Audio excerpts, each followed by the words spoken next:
मनाली के छोटे से एयरपोर्ट के बाहर की चहल पहल के बीच कुणाल ने अनिका को पूछा, अरे मिस अपना नाम तो बताते जाओ। ये सुनकर अनिका ने कुणाल को देखते हुए अपनी आंखों से काला चश्मा निकाला और बड़ी ही तेज और कटीली नजर से कुणाल को देखते हुए बिना किसी भी हाव भाव के धीरे से कहा, अनिका गुलेरिया। कुणाल ये सुनकर दंग रह गया। वो कंफ्यूजन में खड़ा सोच रहा था कि इस खूबसूरत लड़की ने अपना नाम अनिका क्यों बताया होगा। लेकिन तभी टैक्सी के अंदर बैठी अनिका ने कुणाल के पीछे खड़े ड्राइवर के हाथ का बोर्ड दिखाते हुए कहा, तुम अनिका गुलेरिया को पिक करने आए हो ना? अब तक कुणाल भी अनिका के नाम वाला बोर्ड देख चुका था। उसने सोचा कि टैक्सी में बैठी लड़की बस वो बोर्ड का लिखा नाम पढ़ रही थी, इसलिए कुणाल ने आगे बढ़कर कहा, अरे उस मोटी को तो मैं टैक्सी से भेज दूंगा, आप दोनों आराम से मेरे साथ कार में चलिए ना। कुणाल की ये बात सुनकर अनिका ने उसे एक एरोगेंट स्माइल दी और टैक्सी ड्राइवर को टैक्सी चलाने को कह दिया। कुणाल के मुंह पर धुआं छोड़ती टैक्सी रफ्तार पकड़कर कुणाल के सामने से निकल गई।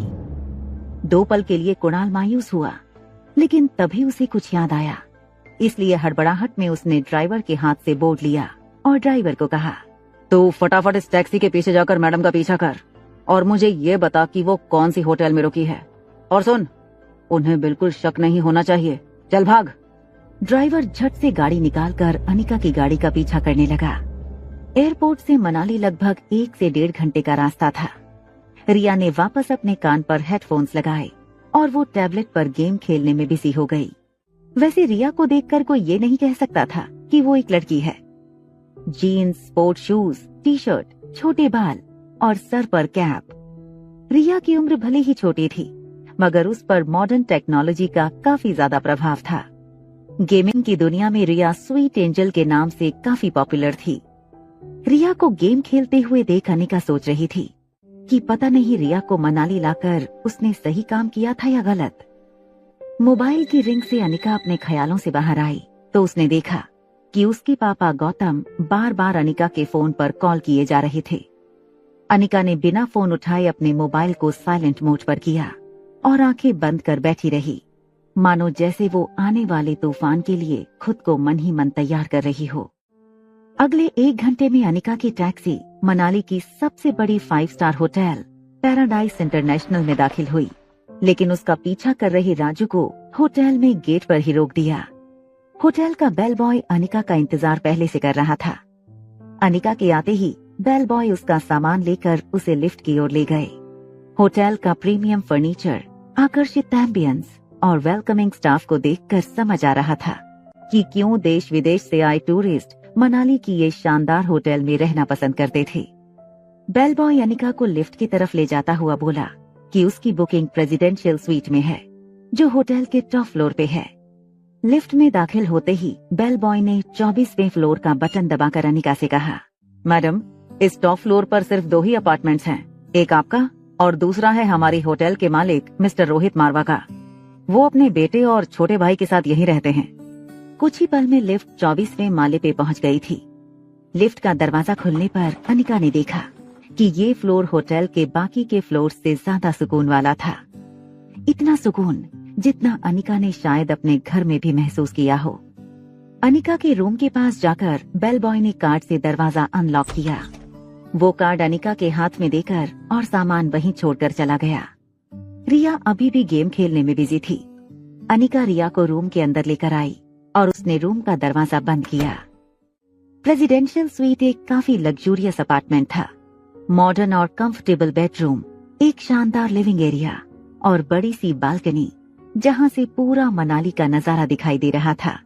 ये प्रेसिडेंशियल स्वीट हर कोई अफोर्ड नहीं कर सकता था, क्योंकि कमरे का दिन का किराया 25,000 था। मगर world famous neuro surgeon doctor Amrita उर्फ अनिका को इससे क्या फर्क पड़ने वाला था। थोड़ी देर नई जगह का आनंद उठाने के बाद रिया थक कर बिस्तर पर सो गई थी। अनिका प्यार से उसे चादर उड़ा ही रही थी, तभी उसका फोन वाइब्रेट हुआ। अनिका ने देखा कि उसके पापा गौतम का फोन आ रहा था। अनिका की आवाज से कहीं रिया जाग न जाए, इसलिए हड़बड़ाहट में अनिका बेडरूम से बाहर आकर बेडरूम का दरवाजा बंद करके फोन उठाती है। जैसे ही अनिका ने फोन उठाया, गौतम ने गुस्से से तिलमिलाकर कहा, Anika, What kind of a behavior is this? Kunal 2 घंटे एयरपोर्ट पर तुम्हारा इंतजार करता रहा। तुम उसके साथ आई क्यों नहीं? कहाँ हो तुम? इस पर बड़े ही शांत अंदाज से अनिका ने अपने पापा से कहा, बस आ रही हूं मैं। ये कहते ही अनिका ने फोन काट दिया। न जाने क्यों, लेकिन अनिका काफी डिस्टर्ब हो गई थी। गौतम ने बचपन से लेकर आज तक अनिका के साथ चाहे जैसा भी व्यवहार किया हो, आखिर वो थे तो अनिका के पापा ही, जिनसे अनिका 6 साल बाद मिलने वाली थी। अनिका ने कुछ सोचकर होटल रूम को बाहर से लॉक किया और वो होटल की लॉबी में लिफ्ट के पास आकर लिफ्ट के आने का इंतजार करने लगी। तभी अनिका के फोन पर उसकी असिस्टेंट राजलक्ष्मी का फोन आया। अनिका ने फोन पिक किया तो राजलक्ष्मी ने अनिका का हाल पूछते हुए कहा, मैडम, आशा करती हूँ आपकी फ्लाइट सेफ और कंफर्टेबल थी और आपकी नींद भी पूरी हुई होगी। याद है ना, आपको रोज कंपलसरी 8 घंटे सोना ही है। अनिका उसकी बात को काटते हुए कहती है, हाँ हाँ याद है। तुम ये बताओ, तुमने मुझे फिर से वही बात बताने के लिए फोन किया है जो तुम पिछले 1 महीने से रोज मुझे बताती आ रही हो, या आज कुछ नई बात बताने के लिए फोन किया है? राजलक्ष्मी थोड़ा हिचकिचाते हुए बोली, अरे मैडम, क्या करूं मैं? फिर से वो बिजनेस टाइकून रोहित मारवा का मेल आया है। वो अपनी दादी माँ का इलाज देश की सबसे बड़ी न्यूरो सर्जन डॉक्टर अमृता यानी कि आपके पास करवाना चाहते हैं। इस वक्त वो मनाली में ही है और आप भी मनाली में हैं। तो मैंने सोचा, क्या मैं अपॉइंटमेंट फिक्स कर दूं? लेकिन तभी अनिका ने कड़क शब्दों में कहा, बिल्कुल नहीं। ये बड़े लोग अपने बड़े बुजुर्गों की चिंता का सिर्फ ढोंग करते हैं। इनका असली मकसद तो कुछ और ही होता है, बुजुर्गों की प्रॉपर्टी, बिजनेस या और कुछ। हमें इन लोगों से दूर ही रहना चाहिए।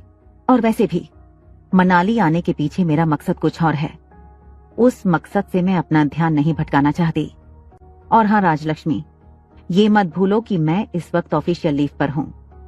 राजलक्ष्मी अनिका की असिस्टेंट ही नहीं बल्कि उसकी दोस्त भी थी, इसलिए उसने अनिका का मूड लाइट करते हुए कहा, okay ma'am, as you wish.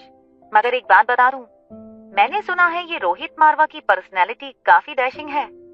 Toll, dark, handsome, और हाँ, इतनी सी उम्र में इतना बड़ा बिजनेस टाइकून। देश की काफी लड़कियां उनसे सिर्फ बात करने को मर मिटने को तैयार होती हैं। और आप हैं कि रोहित आपसे खुद मिलना चाहता है और आप उसे अवॉइड कर रही हैं। अगर लाइफ में थोड़ा सा रोमांस आ ही जाता है तो इसमें नुकसान क्या है? बाकी आपकी मर्जी। सोच लो, रोहित का फोटो भेजो। अनिका समझ गई थी कि राजलक्ष्मी अब उसकी टांग खींच रही थी। तभी अनिका ने लिफ्ट को ऊपर आता देख राजलक्ष्मी से जल्दी जल्दी में कहा, अगर ऐसा है तो तुम एक काम करो, तुम ही उसे डॉक्टर अमृता बनकर मिल लो। वैसे भी यहाँ डॉक्टर अमृता को चेहरे से कोई नहीं जानता। यहाँ तो मैं सिर्फ अनिका गुलेरिया हूँ। अब चलो फोन रखो। लेकिन राजलक्ष्मी ने भी जल्दी जल्दी में बोला, ठीक है, I hope you enjoy your vacation. और हाँ, रोहित की फोटो भेजूंगी, एक बार देख जरूर लेना। इसके पहले कि राजलक्ष्मी अपनी बात पूरी कर पाती, अनिका हंसते हुए फोन काट देती है। लेकिन इसके पहले कि अनिका लिफ्ट के अंदर जा पाती, लिफ्ट वापस बंद होकर नीचे चली जाती है। तभी अनिका को लगा जैसे मानो उसके पीछे कोई खड़ा हो। अनिका ने जैसे ही पीछे मुड़कर देखा तो वो हैरान हो गई। आगे की कहानी जानने के लिए देखें अगला एपिसोड।